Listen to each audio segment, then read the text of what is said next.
Good morning, students.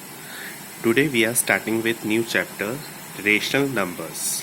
This is third chapter in your book, and this syllabus. This chapter is for next half yearly, not for PT1. So let's get started. What is rational numbers?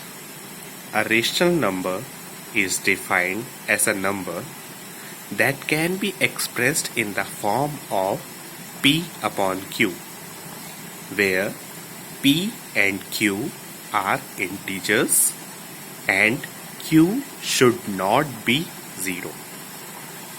I hope you remember what are integers. It has been already taught in the previous chapter.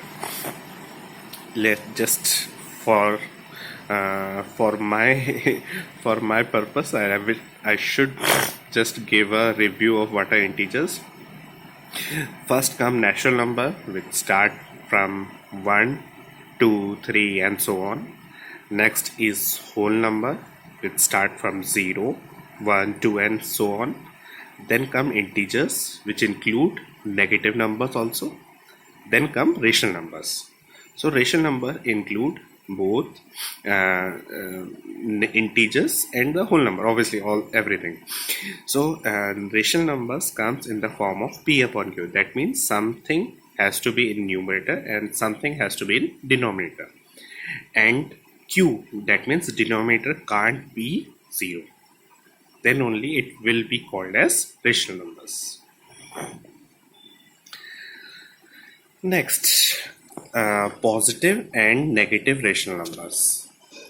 This has already been very easy to understand what are positive rational number and what are negative rational number. Let me come to the meaning. Positive rational number are the numbers whose both the numerator and denominator are positive. It means both the numerator and denominator both has to be positive only. For example, 3 upon 4 or 12 upon 24. In this you can see that both the numerator and denominator both are positive. Next comes negative rational numbers. It means those number whose one of the numerator or denominator is negative. One number has to be negative. For example, minus 2 upon 6 or 36 upon minus 3. In first example, you can see the numerator is negative, and the second example, you can see denominator is negative. Imagine if both the numbers, that is numerator and denominator, both are negative. Will it be a negative rational number? No, because what happens if both the numbers are negative? The negative sign will cancel it out of numerator and denominator. Then it will become a positive rational number. And in this, there is a small remark is there. The number 0 is neither a positive nor negative rational number. This is already you know that 0 is not any not a positive number or a negative number. Next heading is rational number on the number line. Just like you have represent all the integers, all the whole number and the number line, same way you can represent rational numbers also on the number line. A rational number can also be represented on the number line like integers, that is positive rational number on the right to 0 and the negative rational number are on the left of 0. Representation on the number line can be done on the number line as follows. In this example, you can see if there is a number 0.1, it means 1 upon 10, so it come between 0 and 1. And the example you can see 0.1, 0.2, 0.3, 0.4, 0.5 and still 0.9 all come in between 0 to 1. So with equal distance we can easily represent a rational number on the number line. I hope you got it. Next heading is rational number in standard form. A rational number is in standard form if its denominator is a positive integer and there is no common factor between the numerator and denominator other than 1. What is common factor? A common factor means the number doesn't have any common factor. For example, both numbers should not come in same table. Like for example, this is given an example of find the standard form of 12 upon 18. 12 upon 18, you can see the both 12 and 18 both comes in 6 table. So after dividing both the number, the answer is 2 upon 3. Now you can see 2 upon 3 doesn't come in any same number table. So this is the standard or the simplest form of 12 upon 18. The number should not have a common factor other than 1. Next, equivalent rational number. By multiplying or dividing the numerator or denominator of a rational number by a same integer, we obtain another rational number equivalent to the given rational number. For example कोई भी एक number आपको दे रखा है, उसको आप एक common number से चाहे आप मल्टीप्लाई कर दें या डिवाइड कर दें, जो भी मेरा आंसर आएगा वो मेरा इक्विवेलेंट रेशनल फ्रैक्शन ही होगा, रेशनल नंबर ही होगा. सॉरी, जस्ट एक एग्जांपल दिस गिवन 12 अपॉन 18 एक नंबर है, इसको मैंने सेम इंटीजर्स से डिवाइड किया, then come the 2 upon 3. So 12 upon 18 and 2 upon 3 both are equivalent fraction. अगर फॉर एग्जांपल इसको मैं 6 से मल्टीप्लाई कर देता तो जो भी आंसर आता अगेन वो इक्विवेलेंट फ्रैक्शन होता.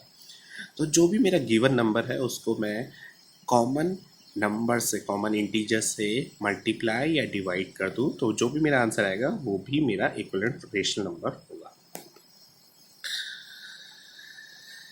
Next, comparison of rational number. Comparison आपने you have already studied in previous classes how to compare two numbers if it is greater than, smaller than or equal.